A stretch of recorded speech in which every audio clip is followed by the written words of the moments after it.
Hi guys, మన తోటలో కొంచెం ప్లేస్లో మనం వంగ చెట్లు వేస్తున్నాం కదా. మీరు నా వీడియోస్ అన్నీ ఫాలో అవుతూ ఉంటే మీకు తెలుసుంటుంది. సో ఇప్పుడు మేమైతే ఆ వంగ చెట్లన్నీ కాయడం ఆపేసాయి గాయ్స్, లడ్డు పెద్దవైపోయాయి. సో ఇప్పుడు ఇవన్నీ పెరికేసి దీన్ని క్లీన్ చేయబోతున్నాం.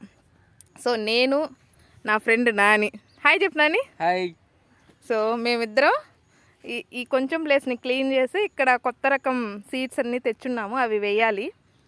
అది గాయస్ విషయం. ఈ వంగ చెట్లను పెరగడానికి నాకు మనసు రావట్లేదు, అంటే చచ్చిపోలేదన్నమాట, ఇంకా బతికే ఉన్నాయి.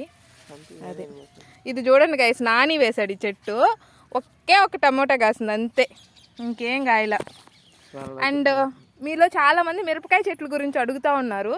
ఇద్దో మిరపకాయ చెట్లు, మిరపకాయలు కాస్తున్నాయి గాయస్, కొయ్యాలి. ఎక్కడన్నా ఒక చెట్టు కాస్తుంది, అవి కూడా కొయ్యాలన్నమాట. ఇప్పుడైతే మనకు టైం లేదు, మనం వంగ చెట్లు పెరకాలి, దీన్ని క్లీన్ చేయాలన్నమాట. Okay guys, bye, see you on the next vlog. Follow చేయండి.